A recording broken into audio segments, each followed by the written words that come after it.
Buenos días, queridos estudiantes. En el día de hoy vamos a trabajar fuertemente, vamos a revisar qué nos quedó mal de estas preguntas, vamos a verificar cuáles son los errores, cuáles son las cosas que no estamos teniendo en cuenta, porque recuerden que aquí no me están evaluando conocimientos, no me están evaluando un alto nivel cognitivo, sino unas competencias que yo básicamente interprete, proponga, básicamente que interprete una información que me están dando. Entonces fíjense que aquí en esta pregunta me dicen, si se quiere identificar la distribución de hembras y machos de golondrinas en cada sitio, ¿cuál de las siguientes es la gráfica adecuada? Recuerden que la respuesta correcta solo podría ser la A. ¿Por qué solo podría ser la A? Porque básicamente ellos tienen que comparar hembras y machos. Entonces el tener dos barras me va a permitir comparar hembras y machos y acá, aunque la gráfica no se ve bien, pues sé que hay 7 lugares y que uno corresponde a hembras y machos. En la B solo hay una barra, así que yo no podría comparar. Aquí no puedo comparar porque solamente tengo unos porcentajes que no me permiten hacer la comparación. Y aquí en esta gráfica tengo unos valores positivos y unos negativos. Ustedes saben que aquí hacia allá es positivo y por debajo de cero es negativo, lo que no es acorde con estos datos de la gráfica, para que lo tengamos en cuenta. Siguiente pregunta. Aquí me están mostrando una cadena alimenticia. Fíjense que me salen muchas preguntas al respecto. Me dicen, entonces me voy a la pregunta. El mercurio se presenta en bajas concentraciones en los productores y va aumentando su concentración en los diferentes niveles tróficos. ¿Cuál de las siguientes es una explicación a este fenómeno? Entonces, básicamente, cuando yo analizo esta gráfica, pues esta gráfica me muestra una cadena alimentaria, una red alimentaria. Y me muestran pues los productores, el consumidor de primer orden, el segundo y el tercero. Y yo simplemente debo mirar los numeritos. 0.04, 0.2, 2.2 y 3.76. Lo que significa que cuando voy aumentando el nivel en la cadena alimentaria, pues están aumentando también las concentraciones de mercurio. Eso es lo que me dice esa gráfica. De acuerdo con eso, entonces lo que yo tenía que hacer era analizar acá, bueno, ¿cuál será la respuesta? Los consumidores terciarios absorben el mercurio directamente del agua, mientras que los productores lo transforman del medio. No, ¿cierto? Eso no hacen los productores. B, la población de productores es muy baja para absorber todo el mercurio disponible en el agua. Bueno, eso es cierto, pero eso es lo que me quiere decir esta gráfica. C, los productores al absorber grandes cantidades de mercurio mueren por intoxicación antes de ser consumidos. Eso no me lo está diciendo la gráfica. D, los consumidores ingieren el mercurio acumulado en los tejidos de su presa. Por eso la respuesta correcta sería la D. Entonces, todos en el pantano pues van a tomar una cantidad de mercurio, pero adicional cuando van comiéndose el uno al otro, recuerden que en una cadena alimentaria hay un flujo de energía y de nutrientes y finalmente pues acá me están diciendo que los consumidores terciarios tienen más cantidades de mercurio y básicamente es debido pues a ese proceso de alimentación que se evidencia en una cadena alimentaria. Vamos con la siguiente. Aquí tenemos el ciclo del carbono. Este ciclo del carbono es muy importante, ¿cierto? Nos salen muchas preguntas. Básicamente pretende que nosotros comprendamos muy bien cómo funciona ese ciclo. Este ciclo del carbono, ¿cierto? Básicamente me explica, que no se nos olvide, me explica básicamente que el dióxido de carbono está presente en la atmósfera, que de ese dióxido de carbono lo toman las plantas para hacer la fotosíntesis y también para el proceso de respiración. Que el dióxido de carbono entra, ¿cierto? Entra a los ecosistemas de diferentes formas, a través de la fotosíntesis, ¿cierto? A través de la respiración, a través de la respiración de los animales, a través de la respiración de las plantas y demás. Cuando pasa, entonces otra vez el dióxido de carbono, recuerden que va a ir siempre a las plantas. De las plantas lo van a tomar los siguientes: los consumidores de primer orden, los consumidores de segundo orden, de tercer orden, etc. Y luego lo van a devolver como dióxido de carbono a través de la respiración. Entonces, básicamente el dióxido de carbono llega a las plantas hacen la fotosíntesis, producen oxígeno, pero entonces los consumidores de primer orden se comen las plantas y entonces ahí van recibiendo también carbono y este va pasando al consumidor secundario, terciario y demás. Cuando se mueren, entonces parte de ese carbón pues se va a depositar por acá y es lo que después de millones de años se convertiría en el petróleo. Básicamente ese es el ciclo del dióxido de carbono. Es un ciclo porque básicamente cuando respiramos, cuando hacemos combustiones de automóviles, de fábricas y demás, pues entonces se devuelve a la atmósfera. En este caso me están diciendo que es a través de la respiración porque solo me están evidenciando el ciclo en un ecosistema acuático. Entonces me decía básicamente, bueno, ¿cuál de las siguientes opciones es una consecuencia probable de la disminución del fitoplancton en los océanos? Pues recuerden que el fitoplancton, aquí yo ni siquiera tengo que adivinarlo, ya me están diciendo que realiza la fotosíntesis, es decir, que convierte ese dióxido de carbono en oxígeno que estaría presente en el agua para los seres vivos. Ahora, si no hay fitoplancton, ¿qué pasaría? Eso es lo que me están preguntando. Si se disminuye el fitoplancton en los océanos, pues ¿qué es lo que va a pasar? Eso es lo que me están preguntando. La respuesta correcta, entonces, es la C. ¿Por qué? Porque si básicamente el fitoplancton es el que absorbe el gas carbónico y no hay fitoplancton, pues básicamente lo que va a pasar, pues es que el dióxido de carbono atmosférico se acumulará en el aire al no ser absorbido ni depositado en el fondo. ¿Listo? Y esa es una de las razones por las cuales ahorita hay un calentamiento global. Al disminuir las plantas, pues entonces ellas no toman gas carbónico. Nosotros lo que hemos hecho es aumentar antes la combustión, la emisión de gas carbónico de los vehículos, en las fábricas y demás. Y entonces antes estamos mandando más gas carbónico y disminuyendo las plantas que son las que son capaces de absorberlo. ¿Listo? Entonces, para que lo entendamos y espero que les haya aclarado las dudas. Vamos con la siguiente.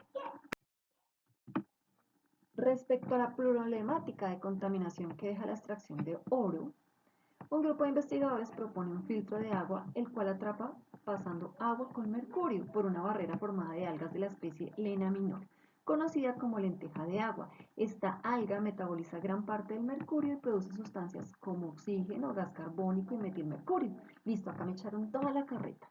Listo. Una pequeña fracción de mercurio no alcanza a metabolizarse por las algas. Básicamente me estaban diciendo que habían unas algas y que esas algas metabolizaban, es decir, que transformaban el mercurio en otras sustancias, en oxígeno, gas carbónico y metilmercurio, que es menos tóxico, ¿cierto?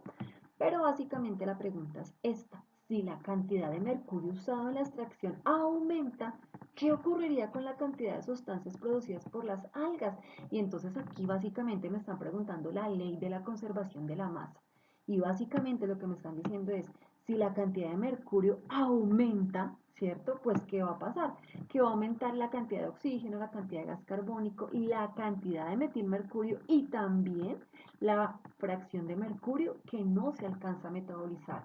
Por eso aquí en la 73 la respuesta correcta es la C.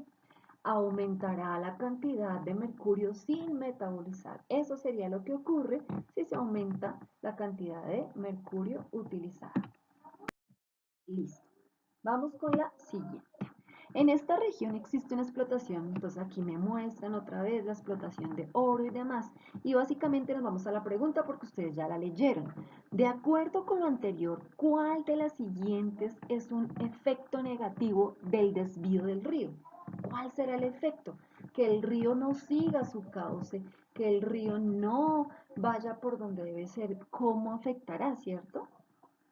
Entonces, disminución del cauce. ¿Por qué la A puede ser o no puede ser? Entonces, para descartar la A, vamos a ver que la A decía disminución del cauce final del río. Pero fíjense que aquí en el enunciado me dicen, y otros metales tóxicos. Después de la extracción del oro, el agua utilizada regresa a su cauce normal. Por eso la respuesta correcta no puede ser la A, porque aquí me están diciendo que aunque la desvían, luego se devuelve al cauce. Entonces la A no podría ser. La respuesta correcta pues es la D, destrucción de ecosistemas aledaños a la mina. Básicamente eso es lo que hacen las minas, destruir los ecosistemas porque pues el agua básicamente va a contaminar todo. ¿Listo? Siguiente. Siguiente pregunta. Entonces fíjense que ustedes vieron, acá me dan unas temperaturas, fue lo que hablamos de gases, y unas presiones, ¿cierto?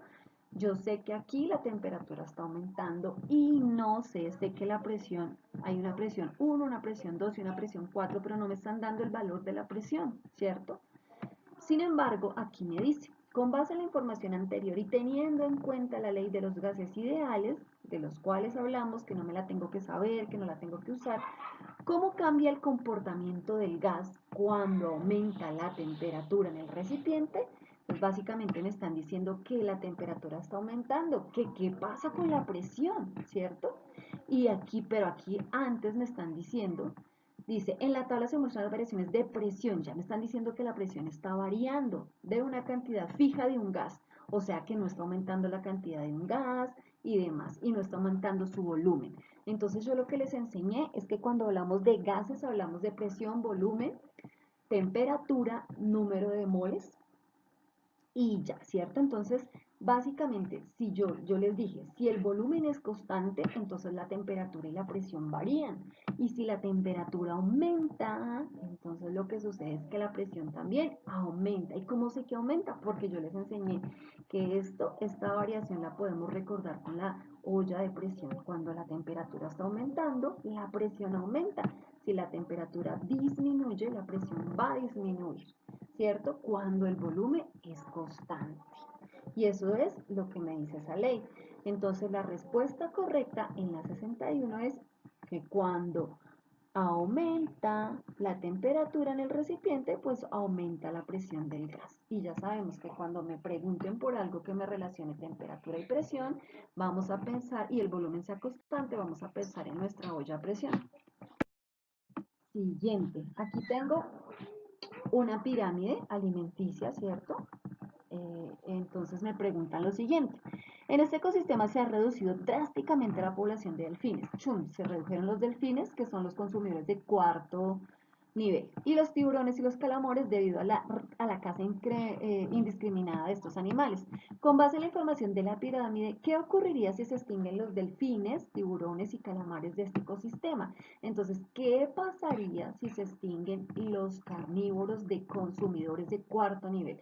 Básicamente, eso es lo que me están preguntando. ¿Cuál es la respuesta? Entonces, básicamente, ¿qué podría pasar?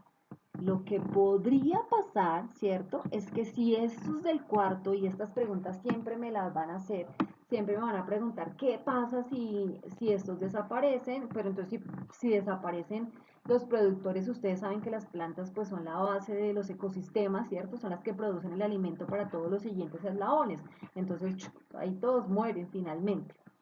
Pero básicamente siempre me pueden preguntar qué pasa si no están estos, si no están estos, etc. En esta me están preguntando qué pasa si no están los consumidores del cuarto nivel. Cuando no hay un consumidor de cuarto nivel, pues entonces los que van a aumentar pues son los del tercer nivel y los del tercer nivel, perdón, los del tercer nivel también me dijeron aquí calamares, que también disminuyeron, o sea que no hay de cuarto ni de tercer nivel, lo que significa que van a aumentar el número del segundo nivel. ¿Por qué? Pues porque no hay quien se los coma, y si no hay quien se los coma, entonces los de segundo nivel pues van a ser muchísimos más, ¿cierto? Y eso va a generar que se desequilibre el ecosistema, porque si estos son muchísimos más, va a llegar el punto en que estos no logren alimentar, porque fíjense que entre el nivel más abajo, pues voy a tener que tener mayor número de individuos. Entonces, si estos aumentan, finalmente estos va a llegar el punto en que no logren abastecer a estos de segundo nivel y todo se desequilibre. Finalmente, la respuesta correcta es la C. Los carnívoros de segundo nivel aumentarían el número de individuos porque no tendrían depredadores. No hay quien se los coma, entonces los de segundo nivel, pues obviamente van a aumentar. Vamos con la siguiente. Entonces, Camila tiene una esfera, una esfera de madera, una esfera de hierro. Lo que hacen es, después de un minuto, la sacan y se mide la temperatura de la madera y de hierro. Fíjense que la madera tiene una temperatura al minuto de 60 y el hierro de 100. ¿Qué puede comprobar Camila con su experimento? Y entonces la respuesta correcta es la B, que la esfera de hierro se calienta más rápido que la de madera, pues porque ambas se calentaron un minuto y pues la de hierro se calentó mucho más rápido, tiene 100 grados centígrados. Y esa es la respuesta correcta, la respuesta D. ¿Por qué? Porque recuerden que cada sustancia tiene un calor específico diferente. En el caso del hierro, pues fíjense que él se calienta muchísimo más rápido que la madera. Siguiente, el calor específico, me están dando acá una tabla. ¿Qué puedo ver? Acá hay diferentes metales y acá hay diferentes calores específicos. Y me dice, teniendo en cuenta lo anterior, si se tiene 1 gramo de cada sólido, 1 gramo de cada uno, ¿cuál de los sólidos necesita mayor energía para aumentar 1 gramo su temperatura? Y esto fue lo que me dijeron acá en el enunciado, que el calor específico pues es la cantidad de energía que se necesita para poder calentar 1 gramo a 1 grado centígrado, para calentar 1 gramo, 1 gradito centígrado. Y por eso entonces yo simplemente tenía que mirar la gráfica, ver cuál necesita mayor, porque eso es lo que me están preguntando, cuál de los sólidos necesita mayor energía.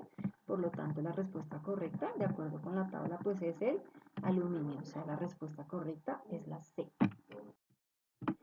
Y esta sí súper difícil. En la figura se muestran 4 animales. ¿Qué tienen en común estos animales? Y ha salido muchísimo esta pregunta. Entonces, ¿todos presentan tentáculos para desplazarse? No. ¿Todos habitan en medios acuáticos? Sí. ¿Todos se adhieren a una superficie? No, ya sabemos que no. Algunos flotan en el agua. ¿Todos presentan una piel escamosa? Sabemos que no, ¿cierto? Entonces la respuesta correcta era la B. Espero que hayan aclarado. Ahora lo que tienen que hacer es enviar al Classroom rápidamente solamente las que se equivocaron y con la correspondiente justificación. Ahora los invito a resolver la segunda partecita, las otras 10 preguntas para el día de hoy. Recuerden que hay que hacerlo a conciencia.